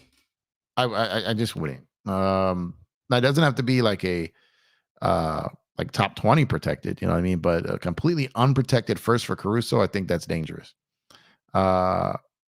Isn't Caruso a 2 first-round pick? I mean, that's what they're saying. Like they're saying that one won't be enough. That's what I'm saying. But what people are saying and what they'll actually take at the end is different. Doubt Bulls move Caruso. What's up, JT? Well, I mean, you got LaVine out. If they move DeRozan, if they maybe move Vuk, if they move Drummond, like if you're not going to be doing anything, like if you're not going to be playing for anything, Hold on. Give me 1 second, guys. I need to get some water real quick. I've been talking all damn night. Give me 1 second.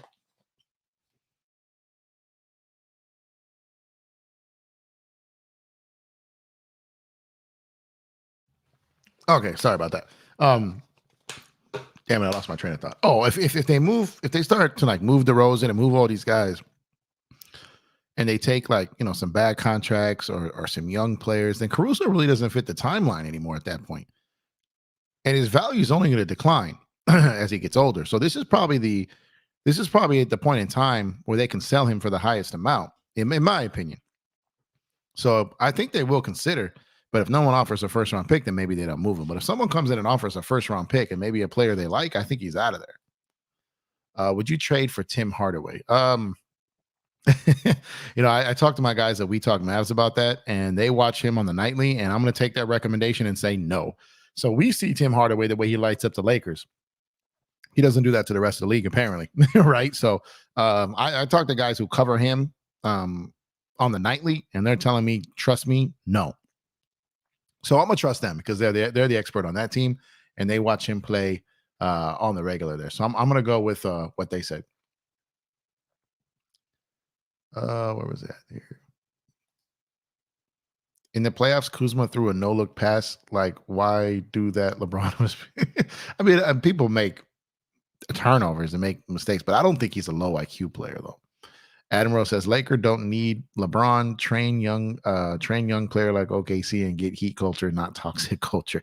It's LA, man. It's Hollywood. There's always going to be a form of toxicity out here, man, because it's just drama city, man. It's a drama city. It is what it is, man. Passionate believer. Thank you for coming through. I appreciate you, man. Stanley Johnson can play wing, get a few rebounds, and play pretty good defense. Hustle play also. I know there's a lot of people talking about Stanley Johnson. I don't hate Stanley Johnson. I don't dislike Stanley Johnson. But I just feel there's better options. I mean, the guy plays with heart, but he's not a guy you can probably play in the playoffs. So it's kind of similar to like Wenyen Gabriel. I mean, if they get him, I hope I'm wrong. I just don't, like I said, he's been on the league for about a year now. So I don't foresee him really landing anywhere.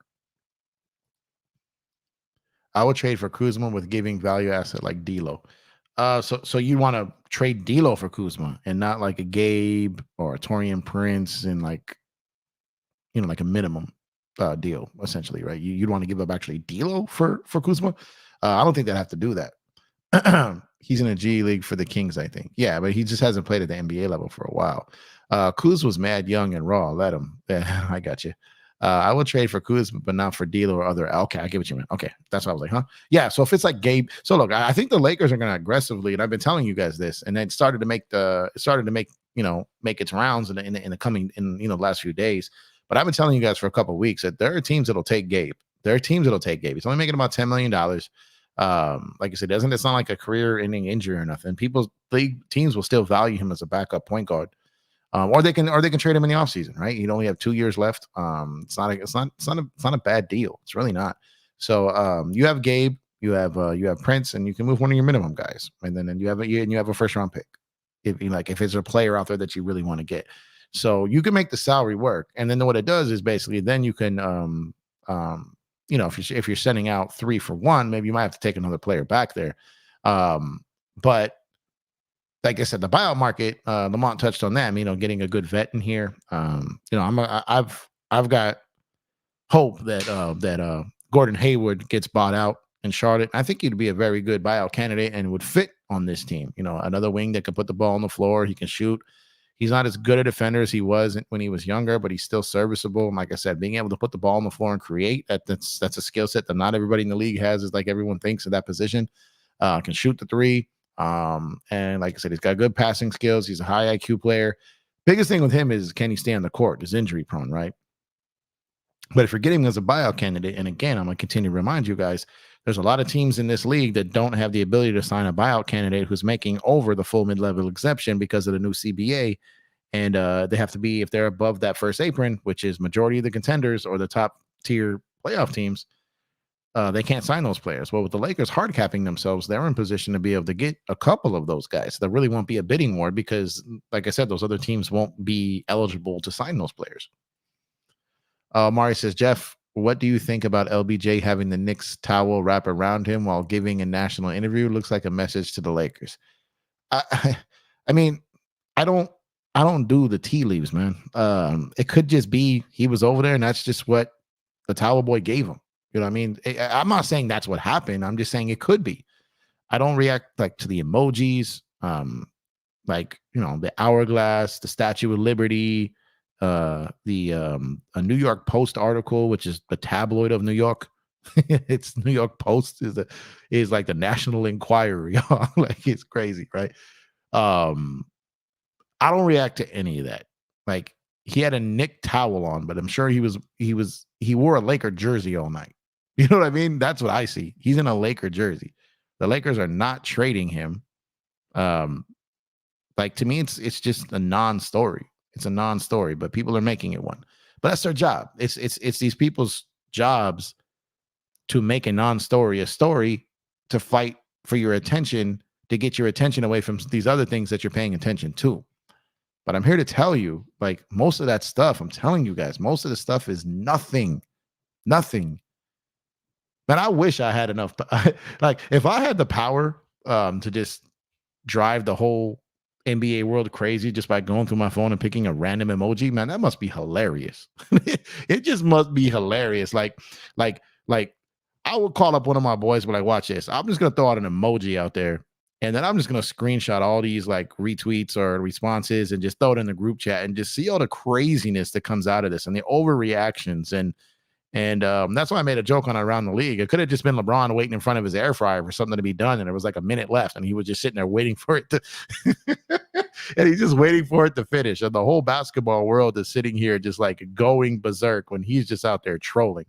Now, I know LeBron can be like passive aggressive, and I know he does, you know, play that game. But at the end of the day, though, it could really be something that silly at times, and that is just comedy to me, because being able to have that much control over people's minds to the point where you're just throwing out an emoji and people are losing their minds over it, that's wild, man. That is just wild. Rui, a cheaper Kuzma. I don't need Kuzma was young. He was young. Let's see. He said I would. Top 5 defender in the NBA is Caruso. Oh, facts. Alex Caruso is an all NBA defensive player, and he's better offensively than people want to give him credit for. He's a better shooting the three. Obviously, you know, he can attack the rim and finish with power and fierce, which you know, we've seen both with the Lakers and in Chicago. I love Alex Caruso. I've always liked Alex Caruso. It just sucks what it was at the time that the repeater tax would have just been ballistic to keep him. And I understand why the Lakers did what they did. It sucks, but that's just the business of basketball. And you're going to see a lot of teams. That's going to happen this summer. And a lot of teams are going to lose players because they don't want to pay that astronomical amount and or be restricted and potentially lose draft picks 7 years from now. They'll get pushed to the back end of the draft and you can't even trade them. It's just there's a lot of things that these rules place on teams. And again, the Lakers are not one of these team owners that have these ridiculous amount of billions from other businesses that just use literally the NBA to launder their money and clean their money essentially, and just get it and put it into another business that's not what they do day to day. They just bought it. You know what I mean? It's an acquisition of theirs. So the Lakers, this is a family business. This is what they do since they were born. But they don't have the money like the Phoenix owner, like Steve Ballmer, like Milwaukee, like Memphis, like James Dolan. They don't have the money that these guys have. So while they're the Lakers and they're the biggest brand in the sport, they don't have the pockets that these other teams' owners have. We do a protected for Caruso and filler. Yeah, see, that I would probably do. What's going on, Juan, man? Go get Caruso or Bruce Brown. I like both of those. Rather Justice Winslow over Stanley Johnson. Justice seems like, one thing about Justice, I feel like he's always found a role on a team. Like, you know what I'm saying? Like teams have not given up on him, even this late into his career. So I could probably get with that too, because he always seems to have a role somewhere and teams always still get him and he still gets minutes. So I think I would agree with that. No, not D'Lo. Yeah, I got you when you put that other one in there. Kuz don't fit, especially with Rui here, says controversial man. Assuming Rui stays, right? Let's see. Get Jones from the Wizards for Gabe in seconds. That's possible. If Washington does come off their demand of a first for Tyus Jones and you can get him for 2 seconds and Gabe's money, I think that's a solid deal. However, Tyus Jones is not that point of attack defender in a point guard that we need. He's a solid backup point guard. He's an offensive point guard, but he is not a very good defensive point guard. And I feel like if we're going to make a trade for our point guard, our backup guard, it's going to have to be someone that can be a point of attack defender. And that is not Tyus Jones. While I like him, he doesn't solve the exact problem that we need. Gabe coming back in 2 weeks. Was that confirmed, Tyrone? I heard they hadn't even reevaluated him yet. And I heard that earlier today. I'll take DeLon Wright from the Wizards. Yeah, DeLon can play defense. Chris Dunn is a guy I would definitely keep an eye on in Utah. He's a terrific point of attack defender who can run a second unit. Hayward injury history. So yeah, no, that's what I said. That's the only thing, right? Other than that, like he'd be a perfect fit. Controversial man says, I want Rui to get 30 minutes a night. Let him grow. Ham putting him on a leash. Prince cool, 15 minutes. Yeah, so like tonight, I feel like Rui didn't have himself a very good night tonight. Rui played 20 minutes. I think he only got 5 field goal attempts. So I take that back. 20 minutes, 5 field goal attempts. He was 0-2 from 3, 4 rebounds, 1 assist, a turnover, 2 fouls. He had like a weird game. Rui, when he typically gets like 20 to 25 minutes, you feel like he makes a bigger impact. The fact that Rui only got 5 shots is interesting. LeBron 19 shots. AD only got 20 shots. Reaves 13. D'Lo 14. Taurean Prince got 10. 3 of 6 from 3. Taurean Prince was solid tonight, like legit solid tonight. He had one of his, if we can get this roll out of him, but he did play 32 minutes, and I know a lot of people don't like that. But he was solid tonight. He had 2 goofball plays, the one where he jumped and then put the ball on the ground, and the one where they passed it out on the wing and he bobbled it. But he also had some really good plays. He made up for that one with the corner 3 almost immediately after that. So Taurean was solid today. Probably a little too heavy minutes. But again, when you're, Max Christie getting 26 minutes was fantastic. I love that. He was a plus 12 again tonight. And like a very, very, very effective 6 points. But like I said, a plus 12, which was highest on the team, which is why I'd always been saying, like I said, our metrics had shown forever, excuse me, that the lineup with him in the starting lineup, as opposed to Cam Reddish, when they were doing that, we were so much better with that lineup than we were with Cam. And one question I didn't get a chance to ask Lamont was just how he thought Darvin coached tonight, because I felt Darvin did a solid job tonight. Now, like I said, it doesn't escape some of his issues and problems that he's had before, but I felt like he managed a good game tonight. It wasn't perfect. There was a point where they went on a little bit of a run and they got to their biggest lead of the game, and he didn't call a timeout. But then we ended up having those timeouts available when Austin got trapped there in the fourth quarter and able to burn it and not let that game slip away. So like I said, Christian Wood has not been really giving us anything, and he limited him today, which I didn't really mind. Looks like he put Jackson Hayes ahead of him now. Jackson Hayes with another 10 points. He was a +1, 3 for 3 shooting, 4 for 5 from the free throw line, 3 assists, only 1 rebound, but 3 assists and no blocks. But he had impactful minutes. He was making himself available around the rim. Guys were driving with the basketball, and he was making himself seen and hands ready to catch either on a lob or a pass to go up and finish. So it feels to me now, at least right now, who Jackson Hayes, who has not had a great season and has not played with great activity all this season, to me, it seems like he has put himself in position to take Christian Wood minutes to the point where, I didn't consider this, up until maybe a couple of days ago, but maybe the Lakers would, as opposed to throwing someone else's filler in there. I thought it was going to be Hayes, but maybe it could be that Christian Wood has played himself into being that filler in a trade. If Jackson Hayes continues to improve on his performance, and he continues to have games like this, which I don't believe Jackson Hayes is going to average 10 points a game. I'm talking about his activity. Then the Lakers are going to have to think about that, because in some of these moves, you're going to have to use filler. And if it's Jackson Hayes, Cam Reddish, or Christian Wood. And if you're not going to play Christian Wood, I don't mind Cam as like your 15th guy that's an extra wing defender in the pinch. Like, I don't mind that. But if you're just going to sit Christian Wood, and I know this sounds crazy because Christian Wood is technically a better player than Cam Reddish, but if you're not going to play Christian Wood, I almost feel like Cam has more value as a third wing defender in situations, unless a big gets hurt, and then you would need someone like Christian Wood. But outside of that, like Christian Wood is almost playing himself off this team. I wonder if Levine's injury changes their mind on the team. I def blow it up the team. If I'm them, I blow it up. See people talking to each other here. Frank Contreras, what's going on, man? Thanks for pulling up, man. They gave towels to the whole team. Okay, yeah, that's what I'm saying. Thank you. Because like I said, that's how I look at it. It just could be whoever handed it out to them. You know what I mean? So thank you for that. Because to me, that's what I assumed it was. Like, it's just simple stuff, man.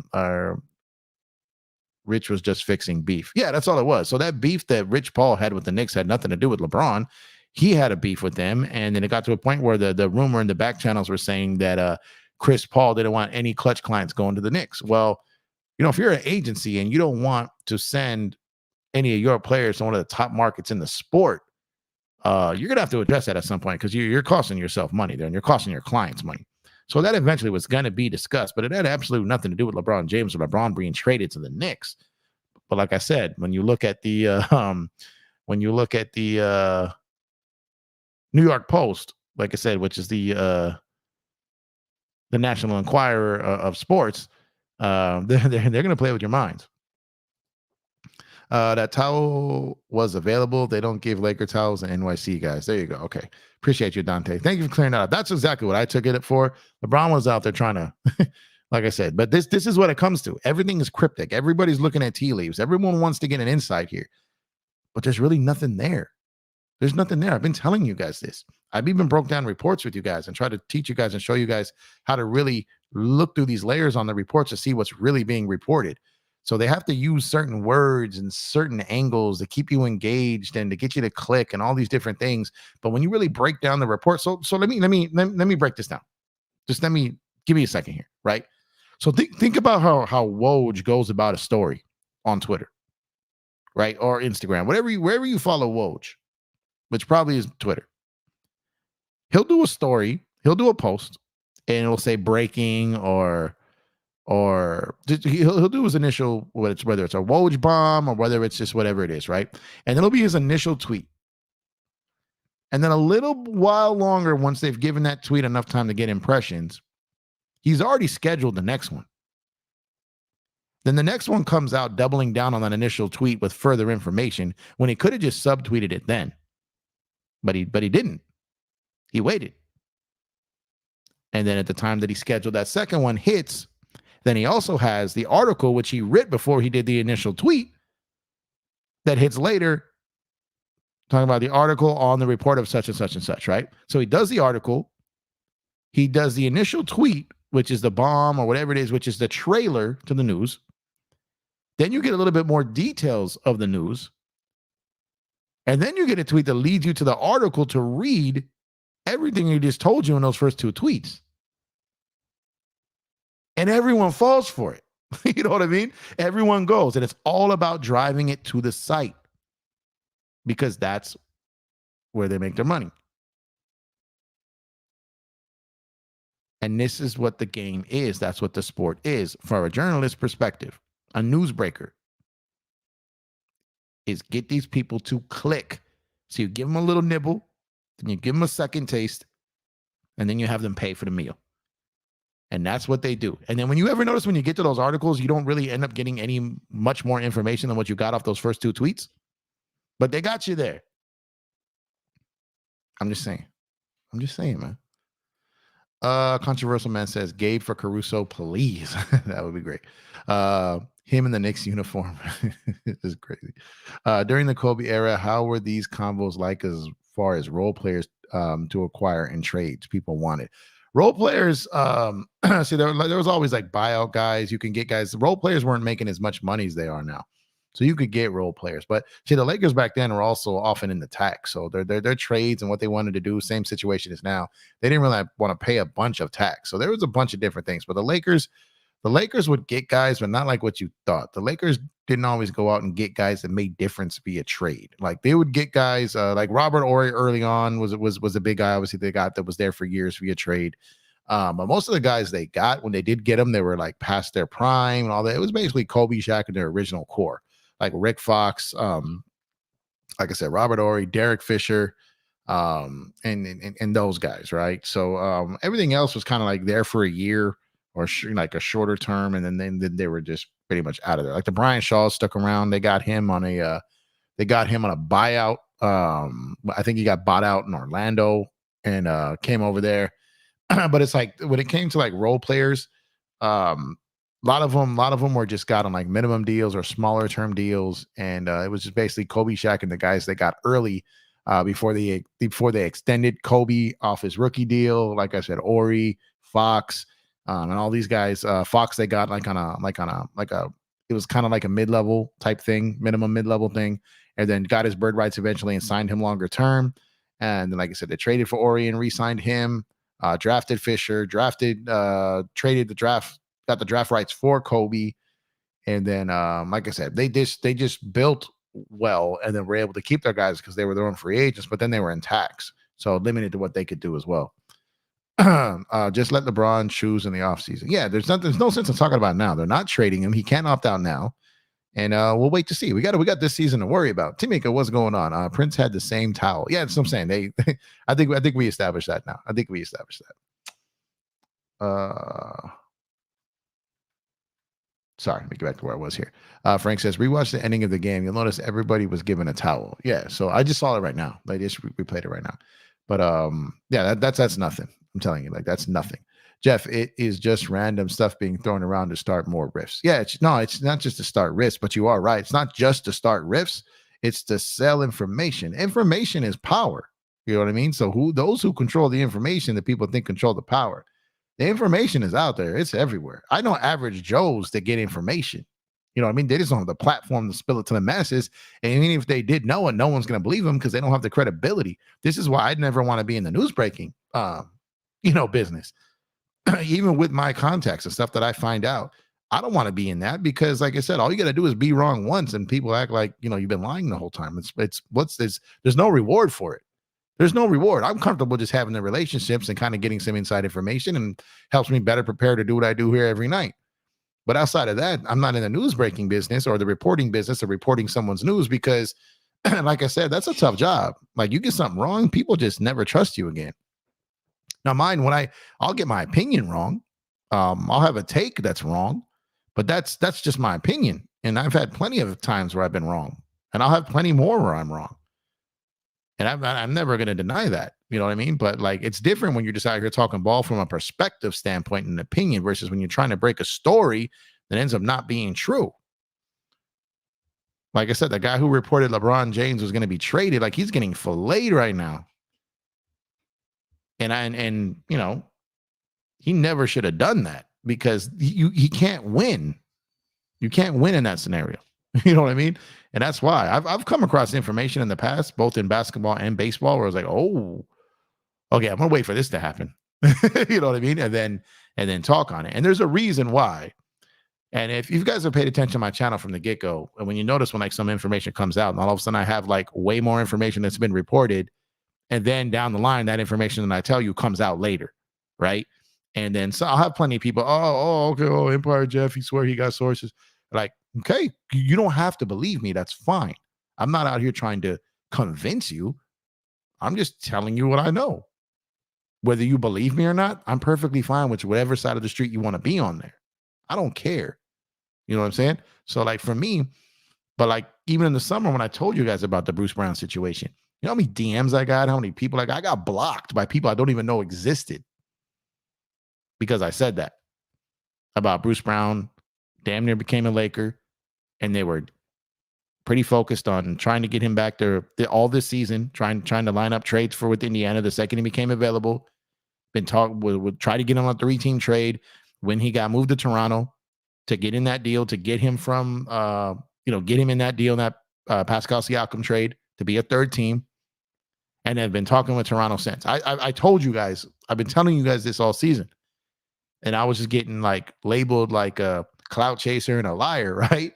And then Woj came out about a week and a half ago and just basically reiterated everything I said. Now, he didn't get that from me, obviously, but what I'm saying is that he confirmed everything that I've been saying all season because it was right, because the information was true. I said I knew that since the summer.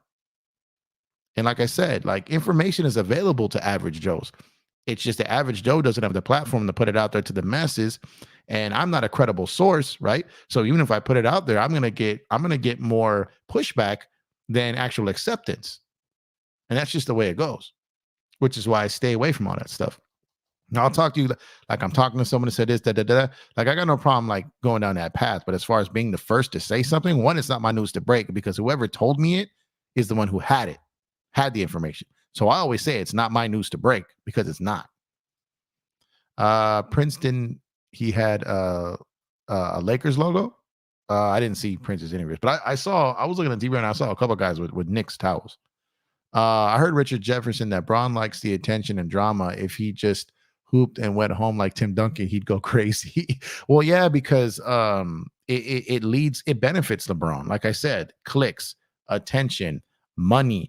Like I said, he throws an emoji out there on Twitter. The whole basketball world goes crazy. He's just proven how relevant he is, and that just means more money when it comes to his branding. It's smart. It's marketing. That's all it is. It's digital marketing, and he's incredible at it. LeBron has always been a guy who likes to control narratives. So control or create his own narrative. So you know that saying, if you don't like what people are saying, change the conversation. LeBron has become a master at that, y'all. Jeff, you just sold me on Kuzma. He's an upgrade over Prince. He is, Ty. He is, man. Definitely is. Big baby, what's going on, man? I'm happy we got another win, but not satisfied yet. I mean, I'll be satisfied with this road trip if we come home 4-2. I'm satisfied with getting back-to-back road wins against Boston and New York. Obviously not satisfied with those 2 games they had in Houston and Atlanta. Love the Warrior win. But in a vacuum, if we look at these 5 games, they've won 3 of them. And they have a chance on Monday night to win in Charlotte and come home 4-2. But again, if this Laker turn reverts back to being what they've been all season, then they'll lose on Monday and they'll be right back to getting bashed again. But hopefully that's not the case. Hopefully they come back 4-2 on this trip. And, then you got the trade deadline on Thursday. And, that game could be brutal if they make some moves and they got to face Denver with the, depleted roster potentially with trades. But I don't know if they're going to make a bunch of trades at this point because, like I said, I don't know. I don't know if that Murray trade is even realistic at this point. That remains to be seen. But there's a lot still to happen here. Can we get both Murray and Caruso? I'm going to say no because I don't think we can get Caruso without a first, and we definitely can't get Murray without a first. So I'm going to say no. Oh, I said no. I was guessing. Okay, gotcha. We had a smart foul. Oh, he did. Yeah, that one play that. Yeah. I know what you're talking about. The kid, what's going on, man? He said, my guy Jeff, I love from Okinawa, Japan. Hey, thank you for pulling up. Damn, I appreciate you, man. Thank you for pulling up. Appreciate you indeed, man. Appreciate all you guys tuning in here, man. First, spending all that time with me on Playback TV. Again, if you haven't done so already, man, playback.tv/Empire Jeff TV. Let me throw this in the chat. I'm sure the mods did earlier, but give me 1 second here. 1 second here.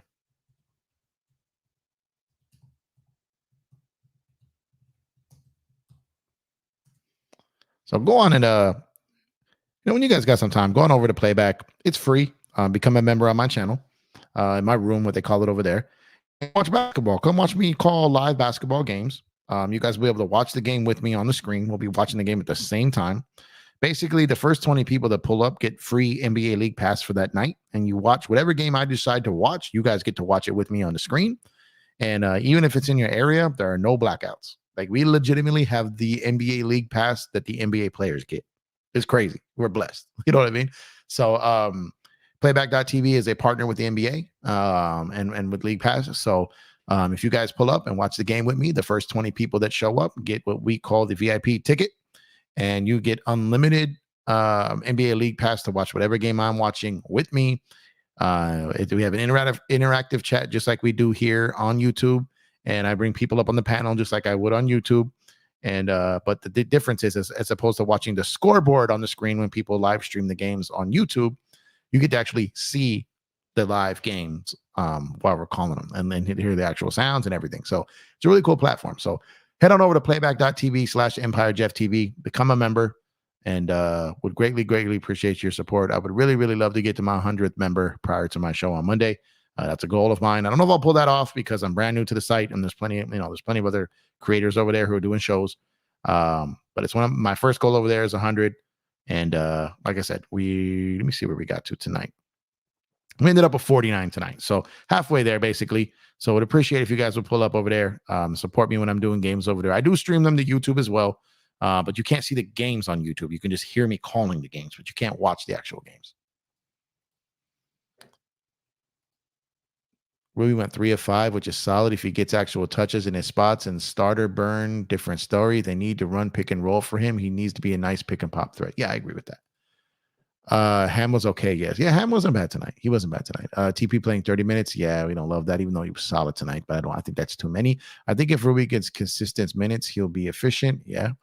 Hayes has been nice the past 2 games. Yes, he has. I don't mind 15 minutes. Nope. If Hayes just stopped being a foul merchant, he'd be okay. Facts. Hayes is the type of big man, the team needs. Needs not what? Yeah, exactly. Yeah, a rim running guy. I want them to get aggressive. Facts. Dante says last game Hayward played was December 26th. He's at strong pass. I don't mean that. I know what you get. 4-2. If we win in Charlotte, the world was ending when we lost the. Yeah, exactly. Yeah, I'm telling you, that's just how it is in Laker Nation, man. I was at a point where I was like, it might be time to consider, because I still don't know, like, if this team is going to be able to, like I said, as Lamont said, I still don't know if this team is going to be able to stay connected. I still feel that way. They have to show me that. They have not turned a corner in my mind yet. Like, I still feel that they have to get connected, and I think they can. It's just I think health, and I think a lot of it comes down to LeBron, guys. It really does. If you had to guess, how many trades do the Lakers make, or you think they don't make a trade at all? I think they do something. I just don't think it's going to. I'm not convinced it's going to be the splash that everyone is hoping for. I think he starts. Wait. I think he starts rebounds and defend better. He's better than Woods, but Woods not a better scorer, and Woods shoot too many threes. So Woods is a better scorer. Yeah. Sorry, I butchered that, but yeah, I get you. Hayes is stepping up. Young cat is starting to move, be comfortable, and not just watch the game out there. Yeah, he's making himself available, showing his hands, ready to catch and go do work. And that's what you want to see, man. Controversial man. Wood is cool in theory, but the issue is they don't get a lot of touches, and he needs the rock and wants to be played like AD, so it's tough fit. Wood should be like Brook Lopez, but thinks he AD. That's fair. He's not as strong as Brook Lopez, but he's long. Let's see.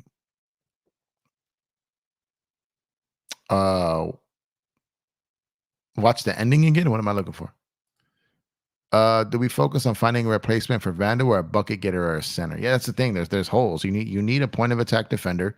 You need someone to kind of replace Vando, and you need a center. So I think the Lakers need to have a general idea of what's going to be available in the buyout market. And I think if they get that information, or kind of know, then obviously they can operate a little bit differently. But sometimes you won't know who's available in the buyout market until after the trade deadline, because someone gets moved and then they get bought out. So if there's a trade that's early and a buyout is negotiated, then you can maybe be able to operate a little bit different if you know there's a guy you're getting.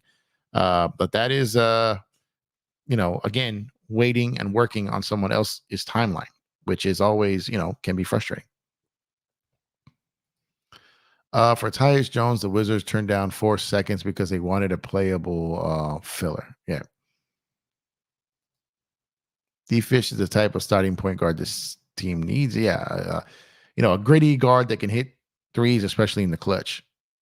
How'd this team be like if they ran the triangle? The triangle just doesn't, not in today's league, it's just so tough. How do you feel about the fourth quarter lineup tonight? I liked the defense that the Lakers played in the fourth quarter. I know New York at one point late in the fourth, New York had only scored 10 points, and the Lakers went like a 10-0 run. AD didn't come in till in an 8-minute range of the fourth. So it worked. But like I said, the Knicks didn't have their second or third best guy tonight. So while I love the fact the Lakers got the win in New York, I'm not going to sit here and act like they beat a healthy Knicks team. Although the Lakers had guys out too, they didn't have 2 of their top 3 guys out. So, they tried different things. They figured out a way in the end. Okay, let's just keep, sending help to Brunson. And that block on DiVincenzo, who was just killing us from three when Max got that block on him. We didn't hear from him for a while, and his next bucket was a 2. So, I didn't mind it. Like I said, I love the defense, but there's going to be teams where you're not going to get away with that. You're going to have to be able to score more in those fourth quarters. But let's see where we're at here. Shermeezy TV, what's going on? Thanks for pulling up. He said, what is a move you would do? Because I like D'Lo, so I would get a solid defender and another center. I would love Bruce Brown. Like I said, I would love DeJounte Murray. I just don't know if we have enough to get him. And like someone like Dorian Finney-Smith would really help this team with his defensive and his three-point ability. Caruso, obviously, there's a lot of moves I would do. But again, I just don't know how available everyone is and what their true price tag is. We'll start knowing more soon. Things are going to start getting clear about Monday or Tuesday. There will be some moves that happen earlier, but the Lakers one I think will drift a little bit longer. They go 2-1, you're okay? They might. The question is a backcourt of D'Lo and Reaves win the championship? I don't see it. Not without a healthy Vando and if LeBron and AD going nuts and a bucket getter that can help off the bench. So we're going to need a point of attack defender, man. Man, just trade LBJ out of Cali so he can just stop the drama. It's not happening. Do you think we can get Bruce Brown with a package with Vincent? I do. I think we can. Raptors will want at least Rui for Brown. Not necessarily. From what I'm hearing, and this could change at any time, like I said, from what I'm hearing, so the report came out today that it's Utah and Lakers in on DeJounte Murray, which is why I think they may eventually just wait till the summer on DeJounte. When it comes to the Lakers, what I'm hearing, and this could change, this is just what I've been hearing, and this could change, that it's basically Lakers or Knicks. And if the Knicks go another direction or decide not to go that way, then it's basically the Lakers. And you got to look at it like this, Bloodhound. Toronto was just looking to further extract assets from the Pascal Siakam trade, similar to what Portland did after they traded Dame and then got Holiday and then flipped him and is looking to flip Brogdon and almost flipped. Oh man, what's the? Oh my God, why am I drawing a blank? The center in Portland that came over from Boston, Time Lord. What's his? Robert Williams, right? They were about to move him to Houston before Memphis came in and offered Steven Adams in the salary dump, right? So, like, further extract assets there. So Toronto, they got those 3 picks and Bruce Brown, and now they're sitting, okay, if we can move Bruce Brown for 2 seconds, then it's just further draft assets. I don't necessarily think they're worried about a player there. Now, if it was a bigger deal, maybe Rui involved. But outside of that, but Bruce Brown can't be involved in a bigger deal. It would have to be separate deals because he can't be traded out of Toronto with any other Raptor. So I don't think the Lakers would move Rui for Bruce Brown. I think they would do. I mean, they might, but they'd have to be a little bit, I don't know what level of desperation they are to do that. Even though they wanted him all season, I think in their heart of hearts, they would love to get him for the guy they signed as his replacement when they thought they had him, which was Gabe. And filler, and then, some 2 second round picks to sweeten the pot. And if the Knicks don't make a move on him, I think the Lakers have a strong chance at getting him. But again, I want to stress that someone can come out of nowhere towards the end or now and be like, look, we'll give you unprotected first, give him to us. And then he's gone, right? So that could happen. Everyone is still mad about the Knicks towels when plenty of other players had them. I don't see the Lakers getting Trae Young or Spider with 3 firsts and Reaves. That ain't enough. I agree. Ozzy, what's going on, man? I would love DeMar DeRozan and Caruso, but I doubt they will ever be interested in doing that move. Yeah, that's a lot of money with DeRozan as a pending free agent. That's about 37 money, immovable money. You'd have to probably do D'Lo and Reaves. Oh, not D'Lo and Reaves, but like D'Lo and Rui. And for DeRozan and Caruso, I don't know about that. I heard that too, Jeff. Yeah, so that's what I'm saying. So. There was about 4.5 to 5 minutes when Knicks didn't score at all in the fourth. Imagine if our defense could play like that hard all game long. Yeah, facts, man. Big Baby said Cam Reddish and Gabe Vincent for Bruce Brown.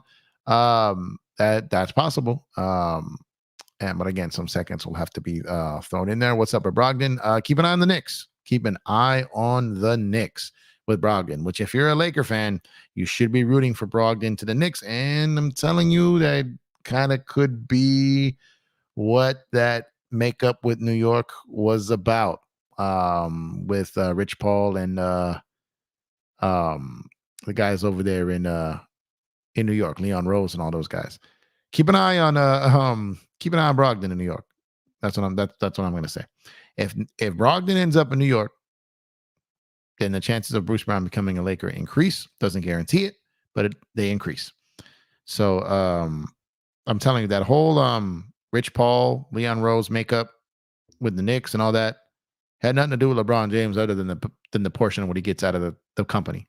But it had nothing to do with LeBron James becoming a New York Knick. Nothing. But keep an eye on Brogdon in the Knicks. I would not want DeMar at all. He can't shoot the three, mid-range killer, but he doesn't give us none else. DeMar should transition to a six-man. Is better for his game. Yeah, I worry about the fit with him, Bron, and AD. I heard a rumor that two guys can't be traded to the Knicks. The two guys can't be traded to the Knicks. The Knicks can get whatever salary matches up for what they're doing, or the works within the CBA. They can definitely take more than two guys back if they're sending out like the right amount of people and the money. I want point guard, shooting guard, DeLon Wright, and filler. He wouldn't be bad. But on that note, guys, I'm going to go ahead and shut it down for the night, man. Like I said, I called the entire game earlier. I came back here, been here about 2 hours now. So definitely appreciate you guys pulling up. Rock with shout out to Lamont from FYF Sports Debates to coming up here and spending an hour with me. Truly enjoyed that. Hope to have him back soon. Definitely want to thank him for his time here on a Saturday night. It's always great when someone comes up. We talk basketball, and like I said, definitely appreciate his time and his insight, and appreciate his compliments. You know what I mean? He said he listens to the show nightly, and compliment us over here. So definitely appreciate him for that.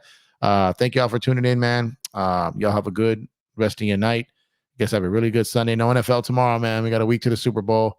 But I'll be back tomorrow. Definitely back tomorrow. Like I said, it's going to be raining like crazy for a week straight here in LA, which when I tell you this city is not built for water, it is not built for water. So I'm only leaving this house that leads to money. Outside of that, I'm staying in the house. I'm chilling. So I'll be rocking with you guys outside of the power and internet going out. I'll be doing more shows because of the weather. And just make sure to tune in, man. If you haven't done so already, please drop a like on the video. Subscribe to the channel if you have not done so already. Let me know what you guys think in the comment section. And like I said, Lakers get a good win in New York City tonight over the Knicks. We're going to enjoy this one. We'll be back at it on Monday. I'll be calling that game live on playback.tv/EmpireJeffTV. So pull up over there, become a member, as I've mentioned. And y'all be safe. Have a good rest of your night. Go Lakers. Thank you for spending time with me, man. I appreciate y'all. Catch y'all on the next one.